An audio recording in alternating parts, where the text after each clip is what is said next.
I'd like to be the first to announce that Luton Town are indeed going up as champions. Can you believe it? And, and with me believing it as well. No. It's my co-host. It's Mark Ryman. Calm down. Speak it into Calm existence. down. Calm down. There's manifesting and there's just being silly. Yeah, look, it's good to get a win in it, but let's yeah, let's not get too excited about a scrappy 1-0 win against Doncaster. Yeah, it was a good win. It was good to get 3 points on the board. There were some really positive performance in there. Ah, dear. They've lost 3 games in a row now, haven't they? I've just seen as well. That's from their amazing start. They've suddenly had a bit of bother.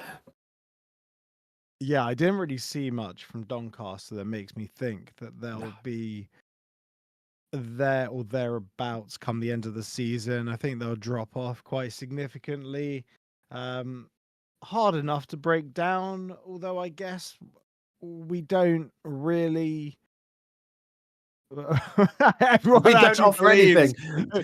actually believes in the comments what I was saying. Well, I was being facetious, guys. Guys, you have listened to our podcast before, right? Just I take the piss. I take the piss. Like, look, I was telling Ryman beforehand, I had 2 cans of baked beans for lunch. So most of what's coming out my mouth now is going to be shits because I'm holding them all in. Don't blame the beans for that. What's your excuse every other week? Yeah. Well, that's my diet. Just solely baked beans, Heinz's finest. Yeah, bit concerning. Yeah, turn yourself into the same color as the kit. Gryffindor's colors, funnily enough, because they're filming some Harry Potter at Wardown Park. How cool is that? So you said, yeah, big time, baby.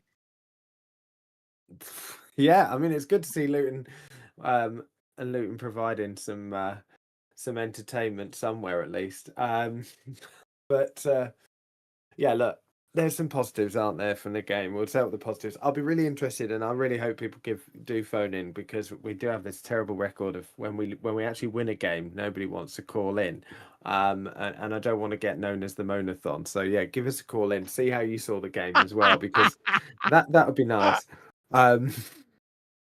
There's some positives though, right?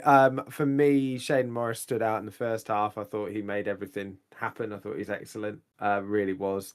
Clearly still needs to work on some fitness, and I think, as you said in the post match, he's probably not played a full game of football for a long time. So ever.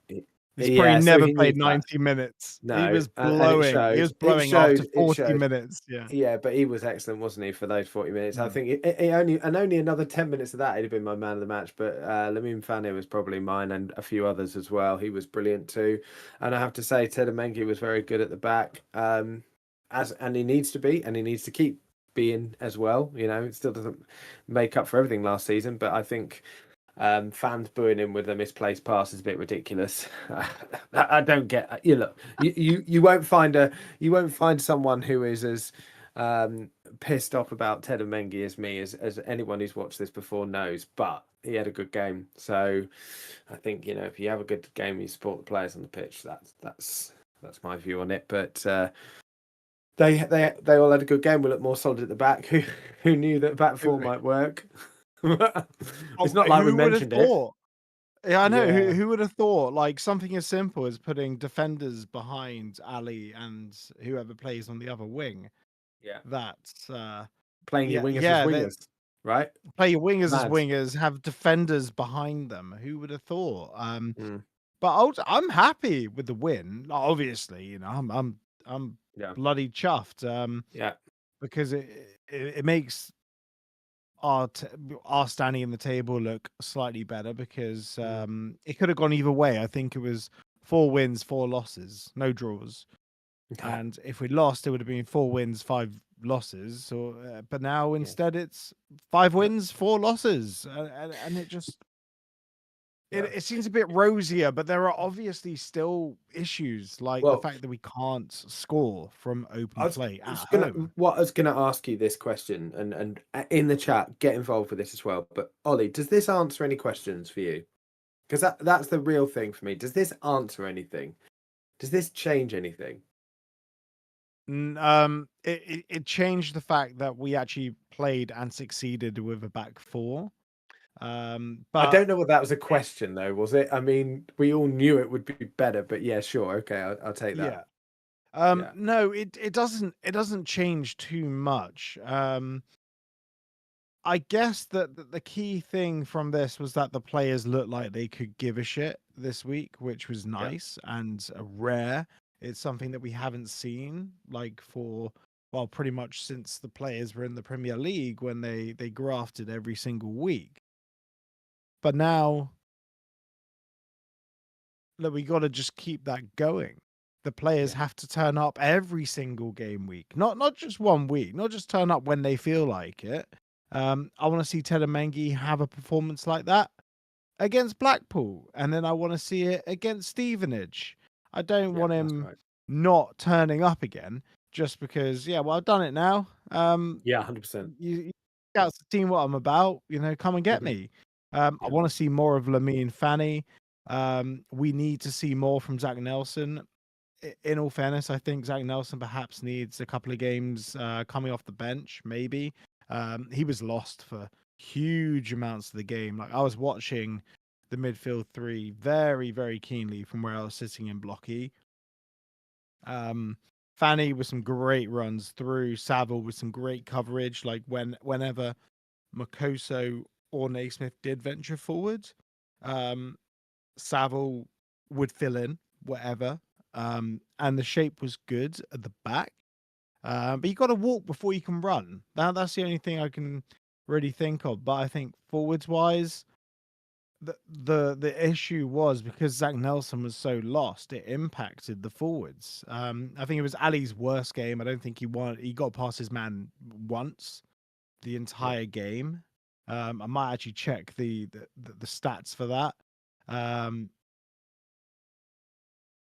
But I can see it in the comments. Winning breeds confidence. It does, but at the same time, you can be confident as you want. But you got to turn up and actually win your battles, Mm. and that is the most basic thing you can do in football. Win your battles. If you win your battles, uh, it puts you in a much better position to win a Yeah. game of football. And we need to I, do that week in, week out. We can't just turn up like, once a month. no, I, And yeah. yeah. I was just going to echo everything you said. I pretty much agree with everything that you said. I mean, look, we can take the positives from it, and we should take the positives from it, and we should be pleased that we won a game. So I'm not sitting here trying to be all, there's still problems. But as you say, Nelson's had a poor few games in a row. I would argue, and I would like to see more of the other options that we've got now. When Fanny was driving forwards and he'd beat a player, he'd get forwards and there was no one there. That was the biggest frustration. It was apart from a long ball over to the wings, there was no one alongside him in space. So then he'd have to either beat three more players or lose the ball or try and hold it up. And then we lost momentum going forward. So that was frustrating for me. I thought, actually, I've seen quite a lot of issues with Naki Wells, which I get completely. I actually thought he was playing well until he missed the penalty. I think up until then, I think he was holding the ball up quite well. I don't think we were always playing to his strengths, don't get me wrong, particularly towards the end of the first half. What are we doing playing into teams' hands, hoofing it up in the air? We know Matty Pearson. We know, regardless of who's there, he's just going to head it straight back every single time.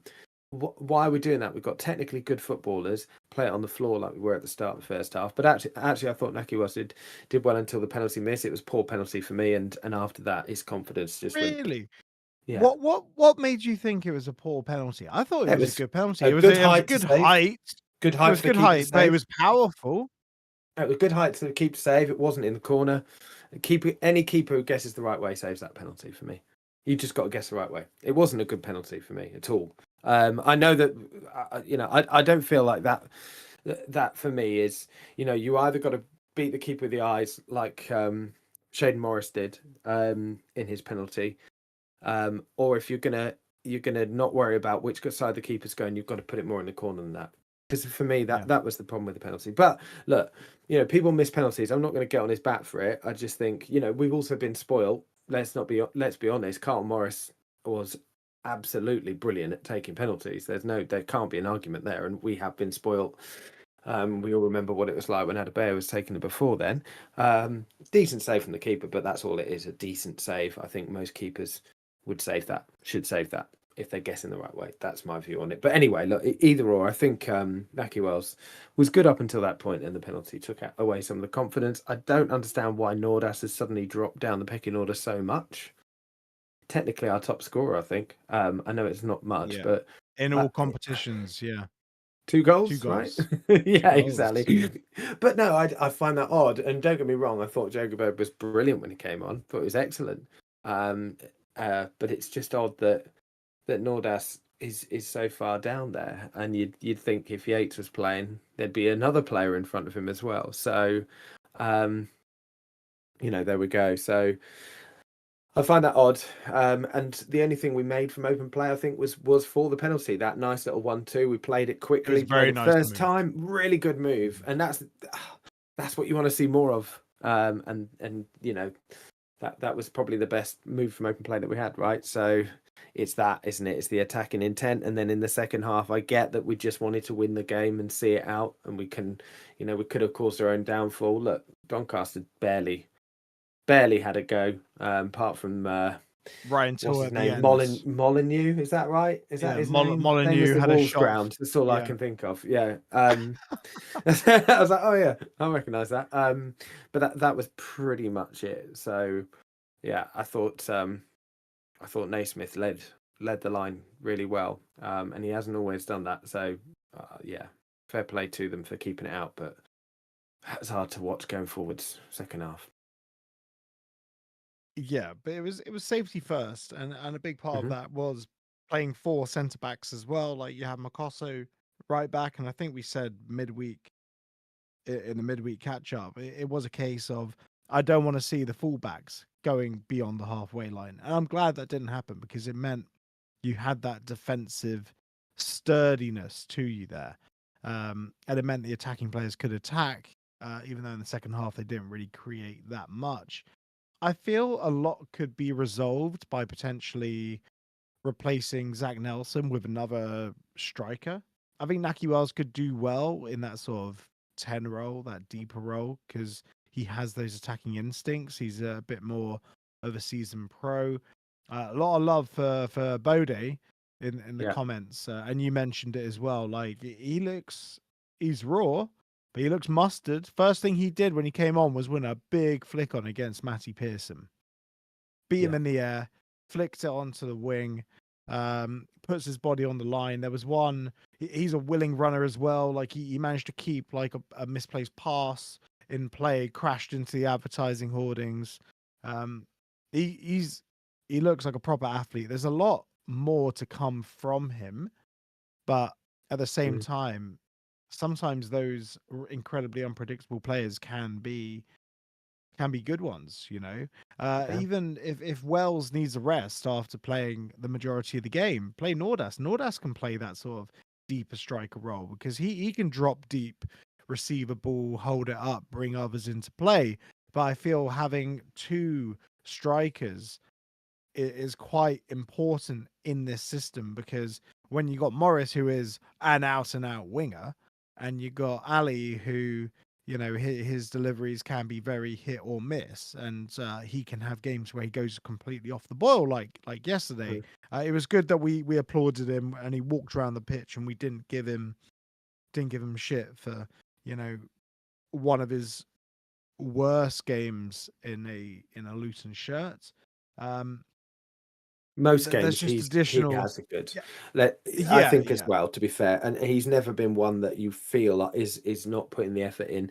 I think the issue never hides from it. No, he never doesn't. Hides. He just didn't seem like he had the confidence to try and beat his man so much. He often stopped, turned around, and went backwards, etc. Quite a lot, didn't he? I don't know why that is. That's happened a couple of times this season, but I've no doubt he'll be back on it soon. Hopefully, we've got a tough week, as you said. Yeah, Yeah, well, we go to Blackpool. They're in absolutely terrible form. A lot of fans calling for Steve Bruce to leave already. But the old saying, Dr. Luton, we'll see you now. Yeah, yeah. We do right actually away at Blackpool, don't we? I know we've got PTSD at home for obvious reasons, but we tend to do all right away from home at Blackpool. I'm trying to think the last game what it was. It wasn't that 1-0 that we blocked every shot. Yeah, that's It exactly wasn't. where It's the my one I mind went as remember. well. But there's another one, isn't there? The season they went down. Oh, I can't remember. But yeah. There's a Down from the comment. championship. Yeah, it must have been one down from the championship. Yeah, I can't remember anyway. Chris Putman says we'll be tempted to give Richard a go over Nelson. Yeah, me too. That's what I was going to say actually on Tuesday. To him behind the striker, he looked really good, didn't he, Richards, when he was on against Barnet? And he's played a lot of games in this level. I think we need to give him a go. Nelson technically good, but passing was quite short. Nelson's just a young player who's going to be lacking in confidence a little bit at times. He's going to take some bedding in. I still think there's a really good player in there. I really do. I think there's a really good winger in there. I don't think he's a 10. No, I think he's playing as a 10 by virtue of that amazing goal against QPR in the cup. Yeah. It's like, oh well, he did that from the middle of the pitch. He must be a 10. I think try him on a wing because I remember that amazing run. He makes some amazing runs, and when he bursts into the box from out wide, give him a go there. It's not like we're blessed with left wingers, are we? It's Ali. It's Ali, and we played Bramall there yesterday, a half-fit Bramall, and you could see he'd been ill for the week because after about 2 minutes, like he could barely breathe. He's obviously got that cold that's going around at the moment. You could tell his lungs were not operating at full capacity. I thought Naismith got further forward than I thought he would, actually, as well. I thought he did well at getting forward. In fact, apart from Anderson, all of them did pretty much, right? Not byline. Not the byline. No, not the same as it was, no. But yeah, they all in terms got forward and had that pace. It was good to see. So I'm not so worried actually. I didn't think Naismith there at left back would work, but clearly I think that's an option moving forward, isn't it? Well, he's left-footed. He can send in across. He's a leader as well, so he can look across the line and be like, get in line with me. Like I used to play a little bit of left back because I was like the worst player on the pitch, and back then, in the olden days, it was you always stuck your worst player at left back. So, my job was to, look across the line and make sure that everyone was lined up. Yeah, and he can whip in a ball, and I felt he got into the right spaces to whip in a ball. But the problem was, Zach Nelson wasn't far enough forward to get those second balls. The Luke Berry, bursting in, standing on the penalty spot, whereas Naki Wells was sort of standing in between like two absolute land of the giant defenders, so he wasn't getting anywhere near a ball. So when that ball gets headed back out to like sort of the penalty spot, there was no one there to finish it. It gave Donny the time to clear their lines, essentially. Yeah, I mean, look, we've been missing Luke Berry since we sold Luke Berry, haven't we? And but we've missed a player that desperately wants to get into the right position and score. As well, and it was there in abundance. I think that again, some of that comes with confidence and getting used to playing the ball more effectively in that half of the pitch. But you're absolutely right. In terms of Naismith, look, I know that's what we bought him for originally, right? He played left back, was the first position he played for us for the few games that he was there until injury meant he had to go as left centre back. But I just didn't know whether he would have the pace. But I suppose, like you've been saying, if you've got Ali and Morris on either wing, then having the pace behind them isn't as important because you've got that pace there, so it's fine. But yeah, he was great. It's getting used to those players at the front, and it's just making sure that when we're playing Blackpool, that we make a bit more of the chance, the opportunities. We had so many sort of 3-on-3s 4-on-3s going forward, and we lose momentum so easily. So it's just about that confidence in that, like that last pass, final ball. How long we've been saying this for, to see that happen. And for me, Fanny didn't look like he was a player lacking in confidence. He wanted to impose himself on that game, and we need as many players that have got something to prove going forward as possible now. That's what we need. Who cares what their name is really at this point? It's just go out there and prove it. Morris was another one of them. So let me ask you a question then. So players looking to prove it. Marvelous Nakamba. So he's back. So he's back. He played. He looked like he was knackered after about 5 minutes as well, but he played, and the song went around. Da, da, da, da, da, da, da. There was a bit of that.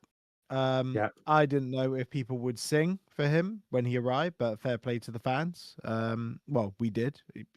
Did I sing? No, I don't think I joined in with that. But I wanted to see that he was actually committed and that he had actually do something. He made one interception on the edge of our box, which was fine. Do you think we can rely on him moving forward? I was probably a bit more impressed than you are. I thought he looked all right when he came on, actually. I was quite surprised that he got himself in the right positions and he stopped a lot of things moving forward through him. It's difficult, isn't it? Because we all know that he doesn't want to be at the club. We all also know that Mengi doesn't want to be at the club. And there's a bit of me, if I'm perfectly honest, that if Mengi, Nakamba, and even Fanny, let's say, because we know that teams were in for him, start excelling as towards January, that's all well and good. And, you know, for the short to good, but we all know that they desperately don't want to be here. So, well, certainly 2 out of the 3. I don't know really the situation with Fanny, but I know that teams were in for him, as Matt said already. But can we rely on him? No, he still doesn't get ahead of a lot of players for me. For me, he's not going to start. There's no way he gets in ahead of Saville for me. Not a chance. He gets in ahead of him. And if we're playing a double pivot, then it's Saville and Fanny for me at the moment. A brilliant double pivot. That absolutely, he comes on as he kind of did against Doncaster when we're ahead in a game and we want to see it out. That's his role, if at all. And I think that's absolutely fine until January or whenever we get rid of him. Sorry.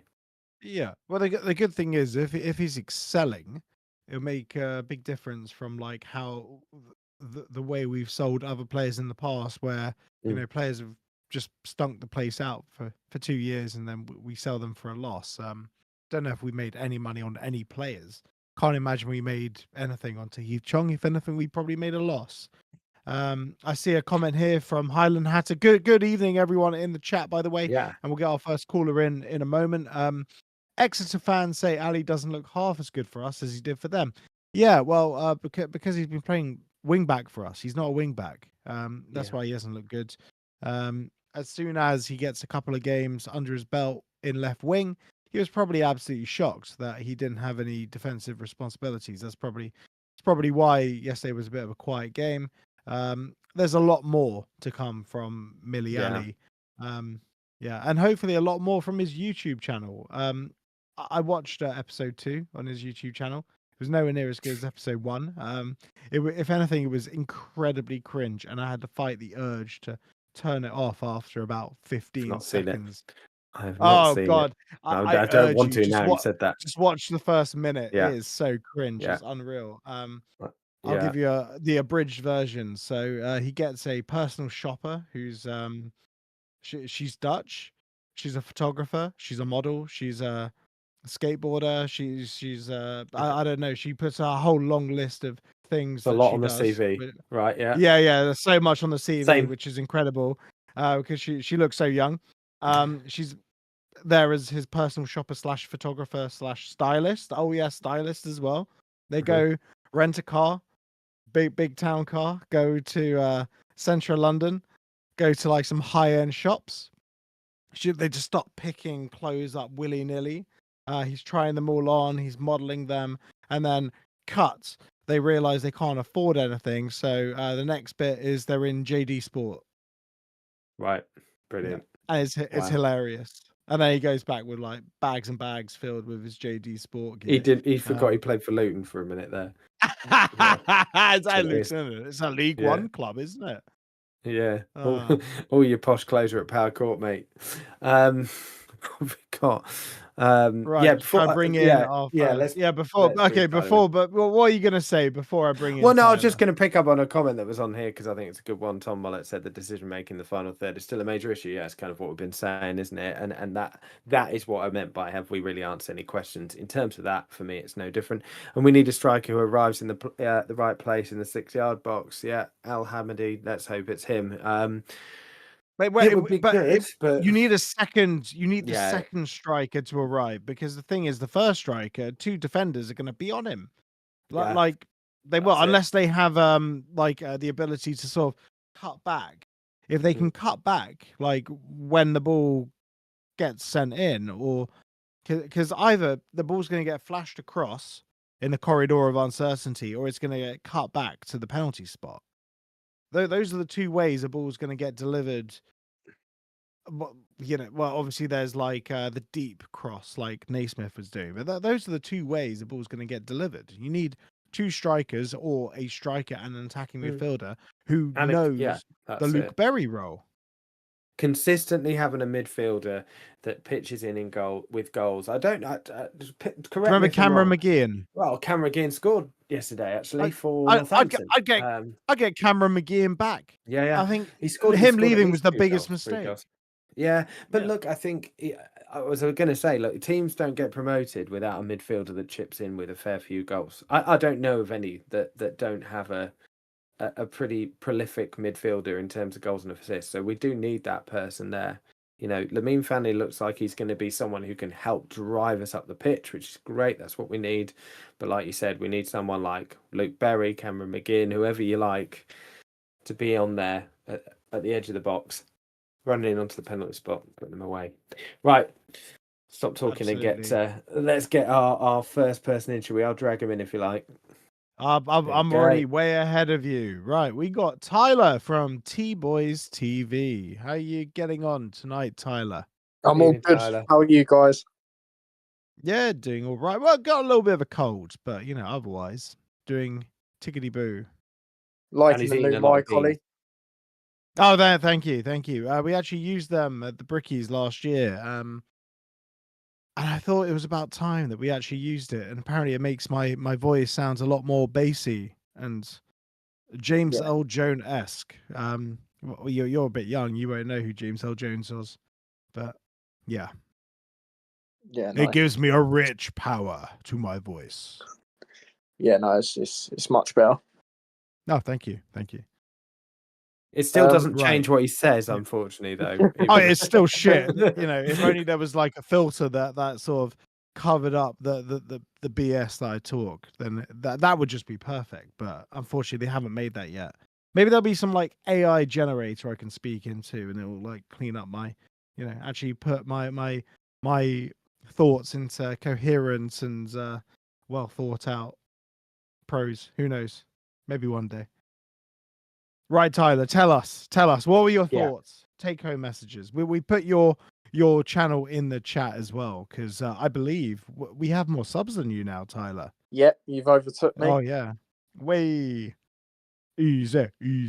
Sorry. No, I mean, the game itself, obviously we went to a back 4. A lot of people obviously happy with that. It's for me, it was hinted during the week it was going to happen. The fact Gary Sweet obviously mentioned it, Bloomfield mentioned it. It was sort of inevitable that it was going to happen for me. And I mean, defensively yesterday, I thought we were good. Obviously, attacking areas still need to improve. But I thought, Makoso, considering he is, naturally a centre back, I thought he was really, really good with the slide tackles yesterday. Maybe one moment towards the end where Molyneux had that chance, maybe got caught out a little bit there. But other than that, I thought he was, top notch there. The midfield works really well. Lamine, I've been calling for him to start since the Lincoln game, really. Obviously, Bloomfield did say a couple of weeks ago now he sort of wants him to be like a number 8. So to me, that's doing a bit of both, attacking duties as well as defensive. And obviously, since he's come in, we've seen him more attacking.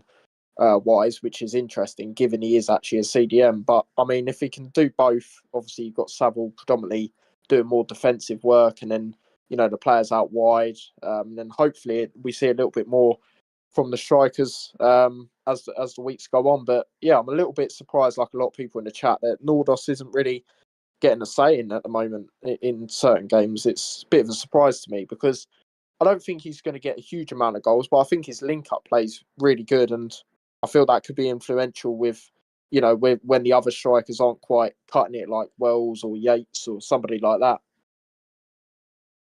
What did you make of Zach Nelson and his impact in the game yesterday? I wasn't impressed. Yeah, but obviously we got to go easy on him because he's a kid, but probably time for him to come out. Maybe Nordos comes in to replace him.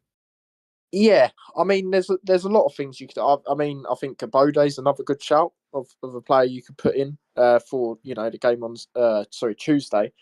But yeah, I mean, yeah, for me, I said it on my own channel. I think he's better suited to certain home games. When we play, with all due respect, the lesser opposition, I feel he's a bit more beneficial there because he can sort of have his chances that he can create and things like that. But I just think against the team, as much as Doncaster weren't as good as I thought they could have been, when we play the sort of more physical teams like the last two before that sort of get in your face and things like that, I don't feel that type of game, will benefit him. I think it's the games where we're going to be more on the ball, able to have more chances and things like that. It's a similar thing with Richards as well. I'd like to see him come on more like he did yesterday, but I think, when it comes to actually starting in the team, I think when we play, the teams that we're expected to have more of the ball against, I think it's more beneficial because then they can create them chances and things like that. Yeah, I was going to say, I just while I know sort of going back a bit slightly with the Nordos bit, I kind of understand why he didn't start because the thinking process probably was that they're a big team at the back, or you've got Matty Pearson at the back, so therefore we're going to play the ball on the floor quite a lot, which makes sense for Nahki Wells to play.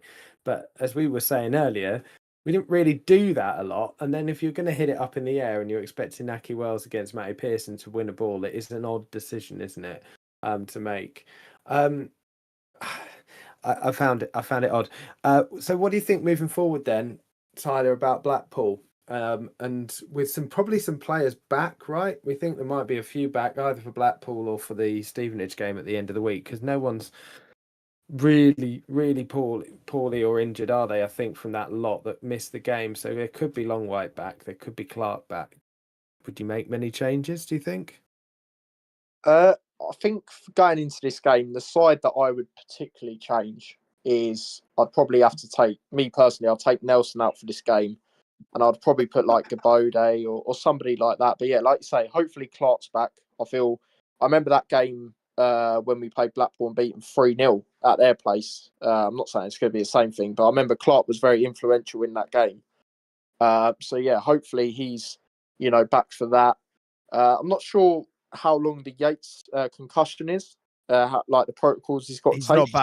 He's not back for Blackpool. He'll be back next weekend. 2 weeks? Yeah. 2 weeks, right?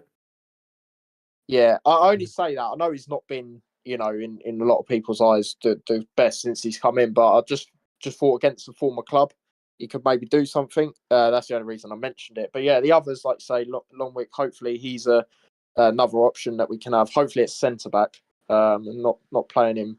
Obviously, if we do, we shouldn't. But if we do, you never know with us. If we do change it again, then yeah. But yeah, I think the way to go, and I said it on my channel, is, it looked like a 4-4-2 to me. I think that is the way to go because the thing is, as much as we haven't really got, nailed on right back at the moment, because obviously Makoso could play there, but it's not, natural to him as it goes on. I feel with the amount of attacking options we do have, especially out wide, players you can put out wide, I think you've got more than enough for them to be then creating the chances themselves and for the strikers and things like that.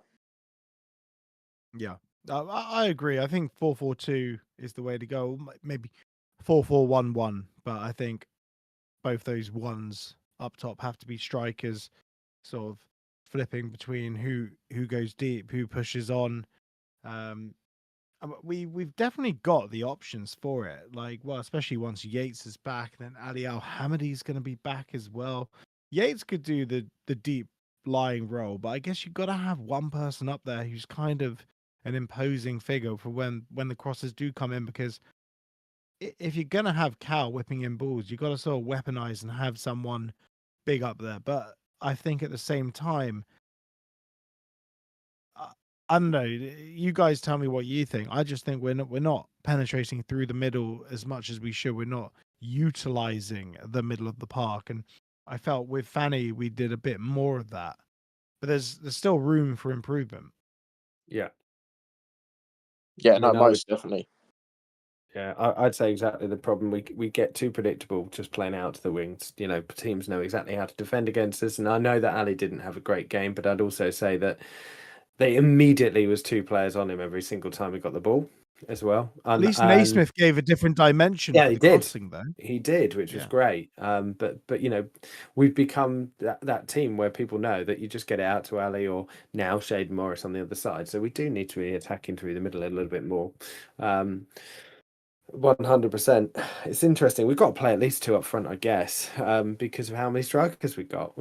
It'd be crazy to play just 1 striker, wouldn't it? Considering we've got about 10 in the building now, whatever it is. And so do you think Brown was in the director's box as well, watching it with Longwhite? I don't know what he's doing. I am so delighted the club didn't tweet out support for his venture. Congratulations to him for setting up a venture. I'm delighted the club didn't retweet it or say congrats, Jacob, we're proud of you, because right now he's getting to the point of of a bit of a wage thief, because I have no idea how he's so unfit still. I have no idea. It just angers me, fills me with anger. I don't know whether you can blame the individual players when it's so many of the players that we've had do this now. I think we've got to start looking at the staff as well, and how we're training as much as anything. But well, that's Matt Bloomfield, according to Gary Sweet, who deflected absolutely everything off him. Oh yeah, Tyler, what did you think? We're going to talk about that. Yeah, we'll talk about that. Why haven't we talked about that already? I recorded a 20-minute video about it, and we've got part 2. Did you watch part 2 as well? Then I watched part 2. I actually recorded it. I recorded the 20-minute video before part 2, and then I decided to put the entire thing in the bin because didn't want to cause a rod for my own back. So yeah, what did you guys think of the Gary Sweet videos, part 1 and part 2?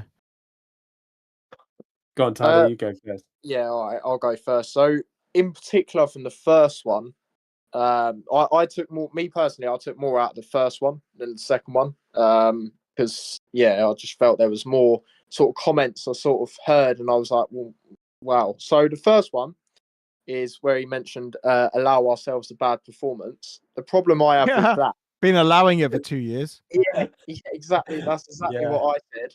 And the week, because obviously he was more referring to the Lincoln game.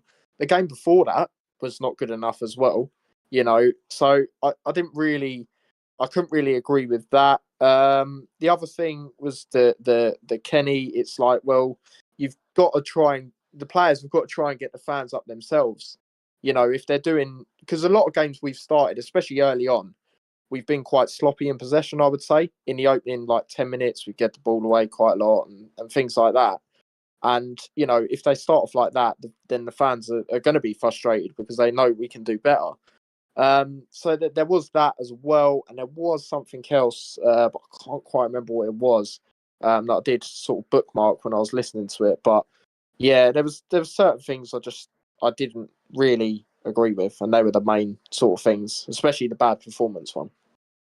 I listened to it 3 times, and to be honest, I was so blinded with anger, I couldn't remember anything. That's why it was a 20-minute rant that ended up in the bin. Go on, Ryman. Well, firstly, absolute hats off to Simon Oxley and Justin Dealey for some absolutely brilliant questions. I mean, Simon Oxley asked him about the Billy Big Bollocks thing, and I was just like, yes, somebody said it to him. I was so happy. I was clapping when he said it. Yeah, but Gary, wait, just to cut. Sorry, yeah, when Gary said, "Oh, we haven't gone Billy Big Bollocks," you know where we are right now, like where they did the interview. You know, they got the top 2 floors of Ritz, the Luton Hilton. No, the Luton Hilton. Yeah. Well, we haven't gone Billy Big Bollocks. He says, swirling a 25-year-old whiskey and smoking a cigar. Yeah, with a monocle. Billy Big Bollocks. Shut the fuck up, man. Go on. Sorry for cutting. No, it's funny.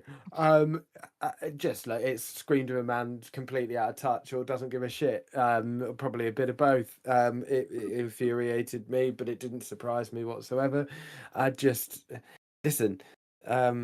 It was like a bingo of how many times you can say power court in an interview, right? Every reasoning for every decision that's ever been made, and the reason we're in League One is power court. Yes, we get it, Gary. Power court's important, but you are not. How many hours a day do you spend on power court? Power court. Yeah. That's the other. But power court, yeah. Look, it just tended to confirm that what a lot of fans feel, and he either, like I said, he either doesn't fully understand how much his stock has fallen with the fans, or he doesn't care, and whichever it is, it's not good. What we do know from that interview is that they haven't learned much, if anything whatsoever, and nothing is going to change. I think that's he's made that very clear, whether it's Matt Bloomfield, whether it's investment in the team, anything like that from the last season. It doesn't feel like we've learned anything. That's what it felt like to me from both what I learned part 1 and part 2. What I learned from it was, 1, everything is the fans' fault because we're not noisy enough.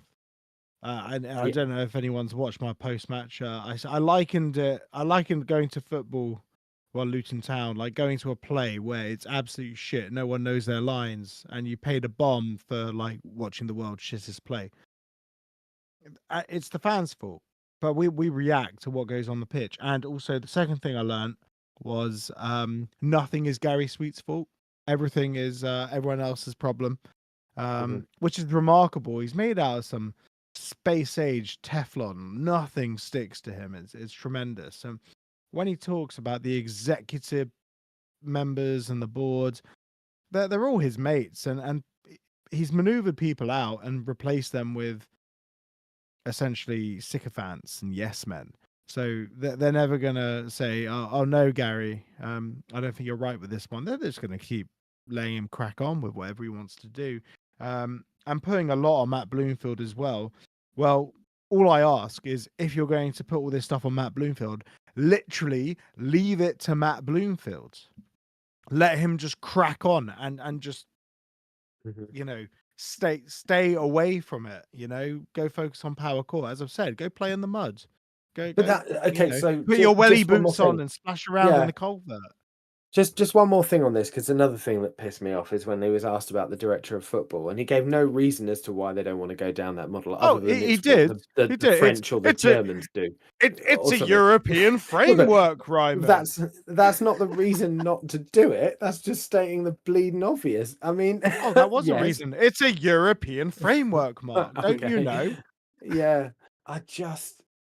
no justification for it whatsoever, because you can't justify it, of course, because the football's been shite. So you can't say we don't need a director of football, because we clearly do need somebody in charge of the footballing side of things.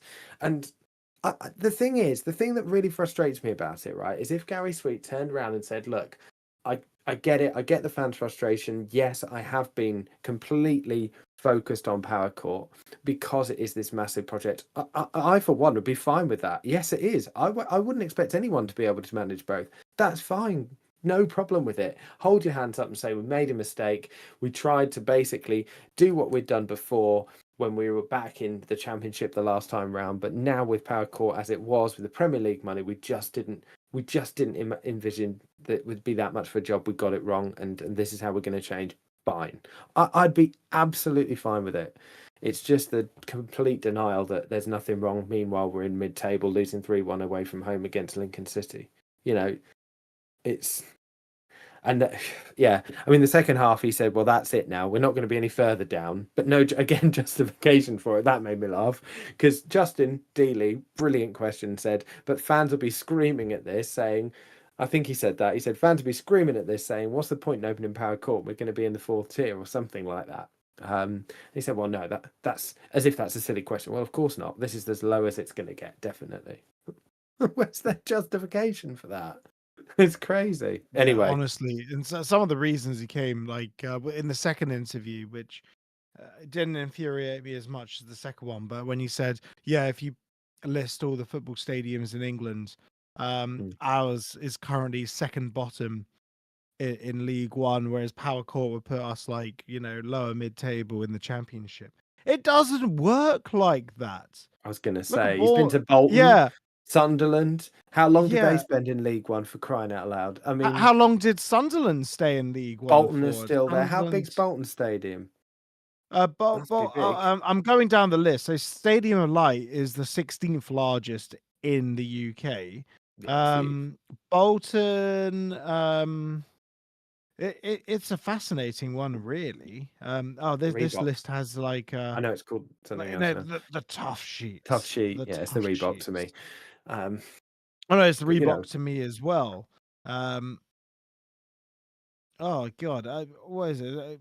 It should be called the Bradford, Reebok, shouldn't it? But there's loads of examples. Bradford have been knocking about in League 2, League 1 for God knows how long. Capacity doesn't make, as Kate has just said, capacity isn't equal to performance. Exactly. There's plenty of big stadiums down there, but never mind. Look, yeah, it's not a surprise to anyone, is it? It's just frustrating. Sorry, Tyler, we've been rambling on. Sorry, Tyler. Sorry, I've let you say your sub. Yeah, but the other thing I've just remembered, because you briefly mentioned it, Ollie, was obviously the reliancy on Bloomfield, and I don't mind that he's obviously part of recruitment. He's a manager. He's going to want his players that play his style, etc. But the other stuff, like, does he really need to be involved in all of that? For me, like, he's there to just try and win the games. The sports science, the analytics side. Like, maybe he has a coach for it, but ultimately, if you want him to be just a manager, you have him manage the team. And all this modern day sports science stuff, you have someone else to do that. I don't know how you feel about this, Tyler, but for me, when he came in and he brought in 3 coaches. One of them is Lee Harrison. Lee Harrison is the only one I know. So I'm dropping in snippets from a 20-minute rant that I recorded and binned. Lee Harrison comes in. He famously a goalkeeper. We played against him probably before you were born, Tyler. Played for Barnet. And so we bring him in, and we've already got a goalkeeping coach. And we got Kevin Dearden, who I don't know what the hell Kev Dearden does. Does he do the coffee run? I honestly don't know. He hands out the balls during warm-up. I don't know. But he's a goalkeeper as well, a former goalkeeper. But he's not much of a coach anymore. And we got Kev Pilkington. He's a goalkeeper coach. Why do we need another goalkeeper coach? Why didn't we just let Kev Pilkington go and let Lee Harrison coach the goalkeepers? It's decisions like that. Like, I feel there are loyalties. And there's no space for loyalty in football, like, because it's a business. But I understand, but we have that thing, like when James Shea got his injury and we offered him a long-term contract to get him over the injury. We always pride ourselves in doing the right thing. We're still paying Tom Lockyer a wage on a rolling contract. He's still training with us. What is going on with that situation as well, by the way? I don't know. He's training. He was in like some background pictures. He's still there.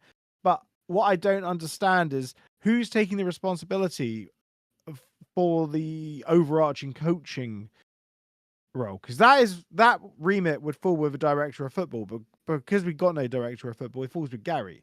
The reason why we have Kev Dearden, Kev Pilkington, and Lee Harrison, 3 goalkeepers, for 3 former goalkeepers coaching our outfield players, or Kev Dearden getting the pizzas in. I don't know. it just makes no sense, does it, Tyler? No, not at all. And it reminds me of last year, when we had 3 goalkeepers at the club, senior goalkeepers. For me, you don't need more than. Tim Krul retired, mate. Luton legend right there. Yeah. Can't get better than Luton. He basically retired last season. Let's be honest. I think he retired in that cup game about half time, didn't he? Yeah, like he must have been on a hell of a wage, and he was a backup goalkeeper. I have no idea why we even had him. It made no sense. I mean, I remember we played a pre-season game. I think we lost. It was to AGF or whatever their name is. So that team at the training ground, and you literally see him just on the phone to someone. Yeah. I clocked that. Yeah, he was literally standing by the side, just like, just chilling. He was like a ball boy. I didn't get it. It was mad.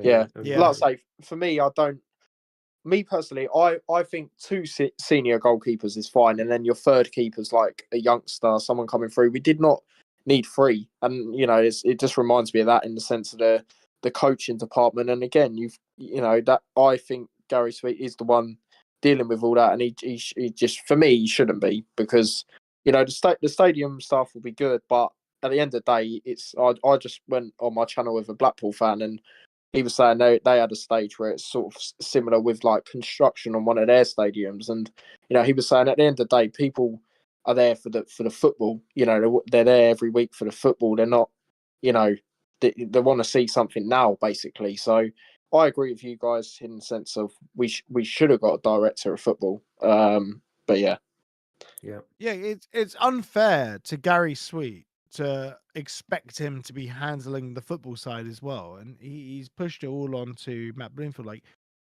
I'm sure Matt Bloomfield's not happy with the coaching setup. Like, he's got Kev Foley, who old Luton boy, but Kev Foley was brought in by Rob Edwards. He probably doesn't know what the fuck Kev did and does. He's just another local Luton boy. Like, he can't tell these coaches, I'm sorry, you're not required anymore. Like, Kev Foley, I think his official role is transition coach, to get people from the academy to the first team. Does there really need to be a coach for that? Like, I think we've been through like multiple set piece analysts and set piece coaches. It honestly, it makes no sense. But Bloomfield, like it or lump it, he's only been in the building for like 8 months. He can't start canning coaches and say, look, we don't need you, we don't need you, we don't need you. Like that does come down to Gary Sweet on the sports science side. So hopefully Bloomfield does have a say, and hopefully Bloomfield can put his foot down about stuff like that. But ultimately the owners are here to stay, the managers just temporary, and Gary made that clear. Like, if the results don't improve, we will not hesitate to, put a bullet in his head. In word for word, that wasn't it? that. Yeah, exactly. Yeah, like take him out shown. Take him out to the car Old park Yeller. and shoot him. Yeah. Yeah, exactly. Like Old Look Yeller. over there, Matt. What's that over there? Is that a done? Right. Yeah, look, I agree. There's lots of comments that have come in here, loads. There's lots of arguments about the capacity. Look, I think I don't get too down the route on the stadium, because I do think the stadium's a good thing, and it shouldn't be, it shouldn't be all lumped in together. It's not an either or conversation. And yeah, capacity can be great as long as you're going in the right direction, but you need the football on the pitch as well. Sunderland's a perfect example of that, right? As soon as they start playing better and they get better players and they sort out, I know Sunderland had awful problems with their owners as well, but as soon as they get the football right on the pitch, they open the top tier of their stands, which was closed for the entire time they're in League One, I believe, or at least for most of it. They can open all out, and now they're able to spend money on players like Granit Xhaka, who didn't even know what country he was in, let alone whether he was in Sunderland. But he's doing well for him, and they're winning games in the Premier League, which is what happens. So I get that. That's fine, but you can't ignore one side of it. That would be my argument there. I think people are talking about director of football as well. I don't think director of football always works. What we're saying, though, is that Gary Sweet is trying to do all of those things, and he can't, clearly, and he shouldn't be. And director of football is the most obvious way in which he then, puts the footballing side on someone else, because it's rudderless, to say the least. But yeah, there we go. That's just some of the comments up there that have been mentioned. Yeah. Tyler, thank you very much for joining us, mate. Cheers, Tyler. Crack on with your evening. Enjoy the rest of the show. And just a reminder, subscribe to Tyler's channel. Normally, it was always a case of me saying, "Oh, Tyler, why don't you tell people to subscribe to our channel? Because you got more people. So, like, if you're watching this, you're probably already subscribed to Tyler. But now, no. We got more subscribers than Tyler. Classy. Tyler's a great guy. Yeah, I know. That's me. I'm classy. There we go. So it's in the chat. Subscribe to Tyler's channel. It's up there. Yeah, he's a good guy. Had him on the pod last year, and he participates in these phone-ins. So back to the director of football thing. We'll talk about this, and there was a lot of talk about why Matt Bloomfield left Wycombe, because Wycombe wanted the director of football model. Not necessarily. It's not necessary to say that you need a director of football, but just if Gary were to focus on power court, which I think is what everyone wants, because he's doing a tremendous job with it. Mm-hmm. Or alternatively, something that Kate said here, if Sweet wants to do the football side, hand power court over to someone else, and that would be Michael Moran. But Gary strikes me as a bit of a micromanager, so he'd have to have his fingers in every pie, wouldn't he? Yeah. But on the director of football side, you just get like a coaching liaison who can sort of oversee, just a soundboard, a consultant. I mentioned to like an old boy, David Pleat, and he was like, David Pleat, he's ancient, but he's still got his wits about him and still is a sounding board. There are others there that have been around the club for a long time as well. The likes of Wayne Turner. Like, I know Mick Harford might not fancy it, but just speak to someone informally. Just have there are people in the building you can speak to who can offer advice. People in the building that have had success and been part of successful teams at Luton.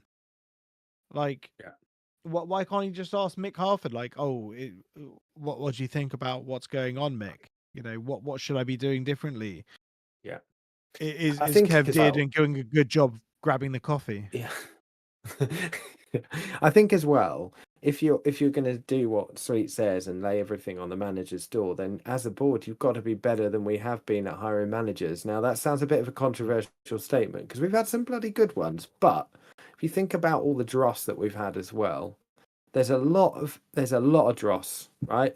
So they try and be very clever. They're thinking 5 years ahead, but they're not. They're thinking, who is the manager that's going to take us into power court? Because that's sort of they're not thinking about who's going to keep us up this season, like last season. It worked with Nathan Jones. We're in a very different position. Look, Nathan Jones, John Still, and arguably Rob Edwards, at least initially, all good appointments. I have no issue with those. I don't have an issue with the Rob Edwards appointment. Yes, we should have sacked him far earlier than we did, but it was a good appointment at the time. But you think of some of the appointments that we've had through the years in non-league. Graham Jones stands out obviously as well, because they tried to follow that same model, as you say, as a long-term project manager. But then these are young, often quite young managers, or inexperienced. In the case of Graham Jones, inexperienced first managerial job and last in football, right? So, then putting everything onto them just seems a bit unfair, actually, as well. So if you're going to just say it's all on the manager, then you need more experienced managers. You need managers that understand the game a bit more. That would be my argument to that point as well. Yeah, it's absolutely madness. They always try and hire a manager between the age of 39 and 49. That is their demographic, because they're looking for longevity out of a manager. Now, longevity just does not happen in football these days. It's rare. It's rare you find someone that's going to have longevity. Like Nathan Jones, he's our third longest serving manager over 2 spells. That's remarkable, frankly. Like, he's second to David Pleat. which is mad. They need to think of the here and now. Like last season, I'll put it out there. I like Bloomfield. I don't mind him at all. I want him to be a bit bolder. Like that last press conference he gave, I actually thought, he showed some balls. Genuinely. But last season he wasn't the guy that we should have had. We needed a right old bastard for the here and now to keep us up, sort out player attitude. We needed to spend some money and get an experienced manager in, whoever that was. Well, we needed Steve Cooper, or we needed Neil Warnock, or we needed someone, or Sean Dyche. Should have thrown money at Sean Dyche to get him in if he was out of contract. It might have been at Everton at that point. I'm not sure. Or was it David Moyes? Not sure. We should have. Anthony Sampson just made a good point. Should have appointed AD Vivash, like Vivash would have been. Exactly. That's a big one as well. Like that is something a director of football would do, or like a manager that isn't just bringing his guys from his old club would do. Like obviously for Rob Edwards, it didn't work with Paul Trollope. Like Paul Trollope had a very, very bang lower average managerial career. Richie Kyle just is a guy that's always gone with Rob Edwards. But what does he do? Rob Edwards, he wants to freshen it up. He brings in AD Vivash, a guy that did well at Coventry and quite possibly was like a big reason for Cov to do really well. I saw there's a Cov fan in the comments here. Congrats Cov on your start. I've been saying it all along. Like Cov probably have the last season they had the 4th best team in the championship, hands down. It's probably only just gotten better. And T-Boys, Tyler's just added in something I forgot to say. A lot of things for Bloomfield to sort and deal with, yet he isn't 100% long term. Well, if he keeps winning, he will be long term. It's a big if. It's one step at a time, isn't it? Yeah, jury's out for me on Bloomfield. I want him to do well because I don't want the upheaval of a new manager, because I don't see how that helps us. Really don't. I can't see that being good for us. So I want him to do well for that reason. I don't know whether he quite has that, as you said, the kind of balls. The get off at him. Yeah, the balls. Yeah, probably to cut out some of the problem toxic behaviour. Look, you've got players like Makosso who's late for a meeting, and he explained that. I think the explanation for Makosso being late was actually all right. Like he's young, and I think it was a complete miscommunication based off the time he didn't understand. Well, then don't drop him then. Arrive. But then don't. I know. Then don't drop him. But I don't get that. You wouldn't drop a player for that. I don't think that feels like a bit all over the place. But fine, either way, I think that's my concern with him. I don't know whether he's got the edge to overcome the apathy that Rob Edwards sort of indirectly instilled. He did let it seep in, and because Rob Edwards certainly didn't have that ability to turn the ship around when it went badly. He's great when things are going well. He's brilliant confidence manager when things are going well, and he can get the best out of players, as he's done at Borough, and fair play to him for doing it. But the moment that ship turns, he hasn't got the capability to deal with it. So I don't know whether Bloomfield has either. That's the bit that I'm not quite sure about with me. Yeah, I think there's still more to come from Bloomfield, and hopefully now that has been said by Gary, that is all on Bloomfield. Hopefully he takes that to heart, and he takes it by the scruff of the neck and just is like, well, screw what Gary Sweet wants. I'm going to do it my way. I'm going to play, I'm going to play my system, and hopefully he can also communicate with recruitment. Like the lack of communication between recruitment and manager as well baffles me as well. That needs to, remove Gary Sweet from that equation. So Bloomfield just gives his shopping list to recruitment, and they go from there.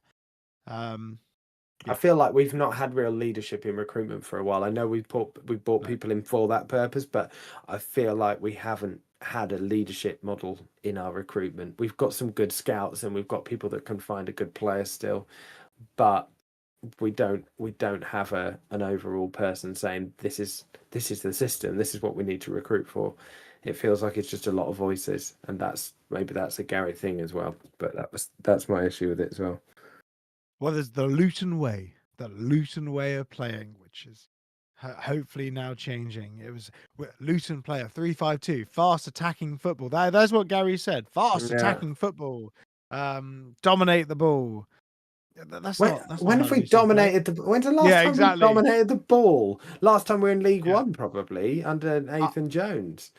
That was the problem. Nathan Jones gave us the Luton way. Well, that's a 4-diamond too. Change. Yeah, James Justin and Jack Stacey. Yeah, exactly. But we haven't. For me, the Luton way is being scrappy as hell. Yeah, in your face, hitting long range thunder bastards. When will we get back to hitting long range thunder bastards? I don't know. Bring back Matt Spring. Shooting, I imagine. Yeah, exactly. Like Matt Spring's only just turned 50. I think he could do a job. Well, just he's in great shape. He's in great shape. 30 yards outside of you. Just stand there, Matt. You'll be fine.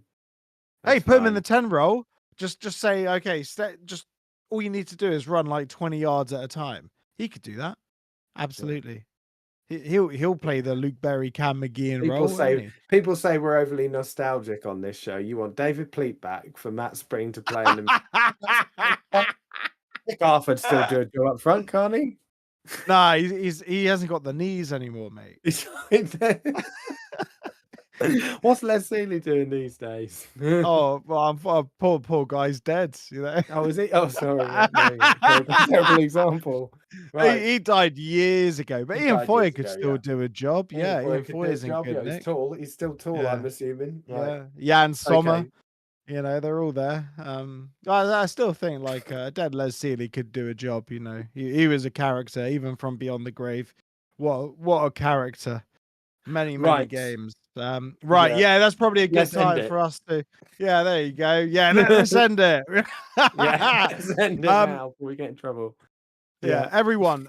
Thank you very much for watching. We're on to Blackpool Tuesday night. So I'll do a post-match roundup after that game. Hopefully, I'll be discussing another win. Can you imagine? That would be sensational, wouldn't it? It would be good. And then we got the Wednesday midweek catch-up. So that'll be Wednesday night, 9 p.m. Looking forward to having you all there. And then every Sunday we do these. But everyone. Have a great week. Monday tomorrow. Not too long to wait until there's some more football. So, most importantly, come on, you Hatters.